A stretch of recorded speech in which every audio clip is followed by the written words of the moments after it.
शिमला के इस चलते फिरते मॉडल को देख रहे हैं, कितना सजीव लग रहा है। पहली नजर में ऐसा लगा मानो सचमुच में ट्रेन कहीं दूर से दिखाई दे रही है। जिन्होंने ये मॉडल बनाया है, उन्होंने अपने स्टेशन का नाम शिमला दिया है। जिस कलाकार ने ये बनाया है, उनके काम को देख के ये तो समझ में आ रहा है कि इन्होंने छोटी छोटी चीजों पर कितनी बारीकी से काम किया है। ये शिमला का मॉडल किस म्यूजियम में रखा है, किस जगह है, किसने बनाया है, वो सब बताऊंगी आप सबको अपने शो में जिसका नाम है कलाकार की कहानी उनकी जुबानी। आज के हमारे कलाकार का नाम है गोपाल खन्ना। ये ट्रेन भी इन्होंने ही बनाई है। आप काष्ठ कला में यानी लकड़ी के खिलौने बनाने में निपुण हैं। इसके अलावा इन्हें फोटोग्राफी का भी शौक है और विशेषकर जब ये पहाड़ों पर ट्रैकिंग के लिए जाते हैं, यानी एडवेंचरस ट्रैकिंग पे जाते हैं, या फिर यूं कहें कि ये भी इनके शौक में शामिल है। जब भी ये पहाड़ों पर ट्रैकिंग के लिए जाते हैं तो अक्सर ग्रुप्स में बच्चों को भी ले जाते हैं। और आपको एक बात बता दूं, अब तक कुल मिलाकर गोपाल खन्ना जी 5,000 किलोमीटर से भी अधिक पहाड़ों पर ट्रैकिंग कर चुके हैं। आपने मूर्तिकला और चित्रकला में भी पारंगत हासिल की है। इनमें एक खूबी और है कि ये बहुत अच्छी हार्ट टचिंग स्टोरीज भी लिखते हैं, यानी एक बहुत अच्छे लेखक भी हैं।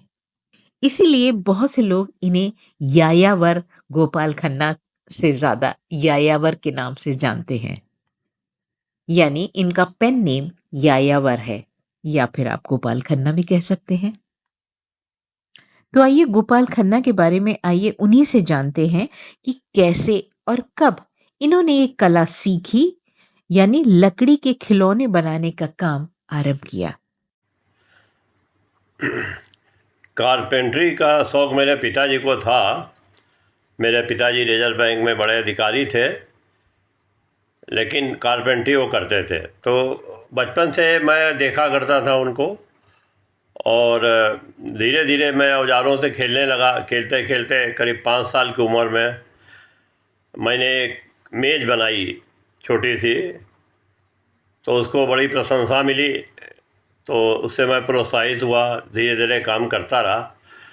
समय के साथ साथ मेरे काम में निखार आता गया, और मेरे परिवार में जन्माष्टमी सजाने की प्रथा थी। तो जन्माष्टमी में खिलौने सजाए जाते थे और मैं ख़रीद के लाता था। लेकिन जो खिलौने नहीं मिलते थे वो मैं लकड़ी पे खुद बनाने लगा। जैसे कि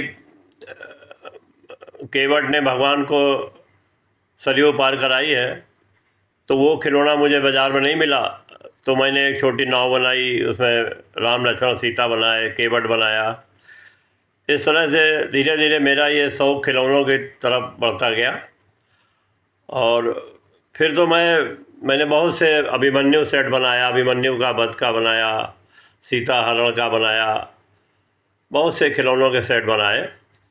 और उसके अलावा मैंने मॉडर्न आर्ट पे भी काम किया। खिलौनों में मूर्ति शिल्प बनाई मैंने, मूर्ति शिल्प में काम किया, लकड़ी के मॉडल बनाए मैंने।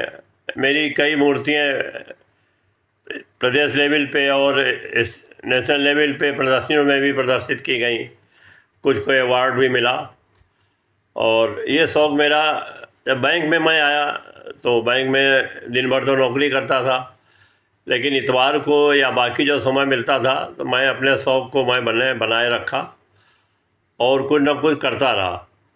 धीरे धीरे जैसे एक एक पैसा जोड़ते जाओ तो बहुत सारे पैसे हो जाते हैं गुल्लक में, उसी तरह से मैं धीरे धीरे बनाता गया। एक एक करते करते हज़ारों कलाकृतियाँ मेरे हाथ से बन चुकी हैं, और जो मेरे पास हैं, मैंने कभी इसको व्यापारिक तौर से नहीं सोचा, कभी इसको सेल नहीं किया, लेकिन हाँ, अपने मिलने जुलने वाले बहुत ख़ास लोगों को गिफ्ट ज़रूर किया, और वो मैं अभी भी करता हूँ। By profession Gopal Khanna ji bank of Baroda में कार्यरत थे। हाँ, वो बात और है कि वो अब रिटायर हो चुके हैं, पर अपनी शौक और कला से वो कभी रिटायर नहीं होंगे, ये तो आपने समझ लिया होगा। इनकी विशेष बात ये है कि स्वयं तो लकड़ी के खिलौने बनाते ही हैं, पर साथ ही इनके पास पुरानी वस्तुओं का भंडार है। यानी अगर इन्हें कोई पुरानी वस्तु अच्छी लगती है, तो वे बड़े सलीके से उसे संजो कर रखते हैं। और ये कार्य जब वे बहुत छोटे थे, शायद 10वीं 12वीं उम्र रही होगी, तब इन्होंने ये काम करना आरंभ कर दिया था। यानी अगर कोई चीज़ अच्छी लगी कहीं पर और वहाँ उन्होंने अपने किसी दोस्तों के यहाँ या रिश्तेदारों के यहाँ वो चीज़ देखी, उसे सराहा और फिर आग्रह कर लेते थे कि इसे अगर वो दे दें तो वो सँभाल के अपने पास रखेंगे। और इस तरीके से इन्होंने धीरे-धीरे ये चीज़ें इकट्ठा करनी शुरू की। जो भी चीज़ें वो इकट्ठा करते थे, उसकी जानकारी वो अपनी दादी से साझा किया करते थे। यानी हर बात की डिटेल इन्फॉर्मेशन भी इनके पास है। अब जैसे ये राधा कृष्ण की प्लेट देखिए, 10 इंच डायमीटर की है, पीतल और तांबे की है, जो बनारस में बनी थी सन 1880 में। और ये नमकदानी मात्र 2 इंच ऊंची है, किसी धातु की बनी है, जो जापान में किसी कलाकार ने बनाई थी सन 1905 में। ये सिगरेट केस है जो भारत में 1930 में पीतल का बना हुआ है और इसके एक तरफ अखंड भारत का मैप है और दूसरी तरफ ताजमहल एनग्रेव किया हुआ है। और ये जो आप यूनिक चीज देख रहे हैं स्क्रीन पर, ये सन 1940 में फ्रांस में बनाई गई थी। ये इत्र की शीशी है जो जूते की डिजाइन में है। तो अब आपको ये अंदाजा हो गया होगा कि इनका घर एक छोटा मोटा म्यूजियम के रूप में आपको नजर आएगा, जिसकी हर एक डिटेलिंग भी आपको मिलेगी। लकड़ी के खिलौने बनाने का काम कब और कैसे शुरू हुआ, इसकी भी एक रोचक कहानी है।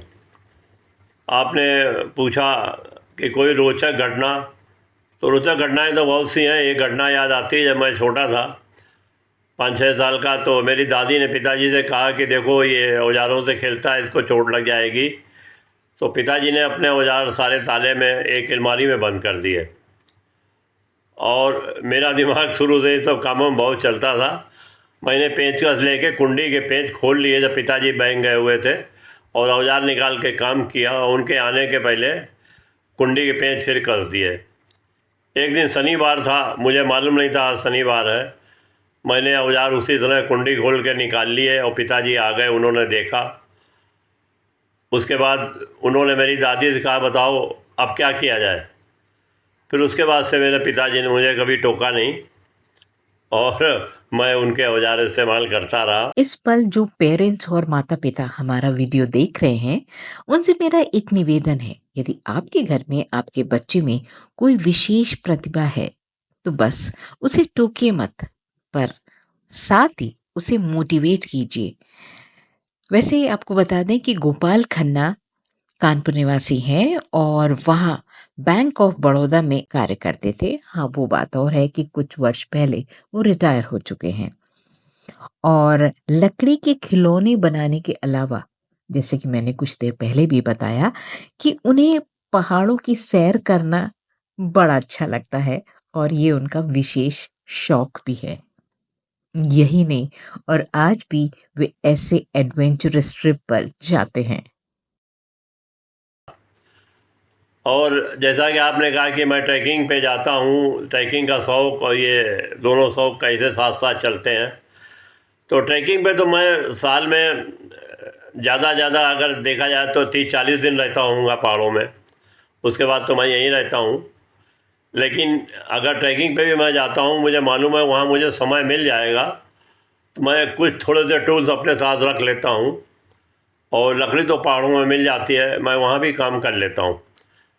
वहाँ पे भी मैंने बहुत से काम किए, और जो काम मैं करता हूँ वहाँ पे, वो मैं वहीं पे अपने दोस्तों को या वहाँ के लोगों को गिफ्ट कर देता हूँ। जो लोग ताश खेलते हैं, उन्हें जोकर की इम्पोर्टेंस पता होगी, पर आप में से कितने लोग अगर ये जानते हैं कि ये जो जोकर है, ये हर साल दर साल बदलते रहते हैं और उनका एक कलेक्शन जरा आपके सामने प्रस्तुत है, जो कि गोपाल जी के म्यूजियम में उपस्थित है। और आप एक नज़र मारिए और देखिए कितनी वैरायटी है। गोपाल जी ने कोई प्रोफेशनल ट्रेनिंग नहीं ली लकड़ी के खिलौने बनाने की, पर हाँ, उनके गुरु कौन थे, ये उन्होंने स्वयं बताया। मेरा कोई गुरु नहीं था, मुझे कोई गुरु मिला नहीं कभी।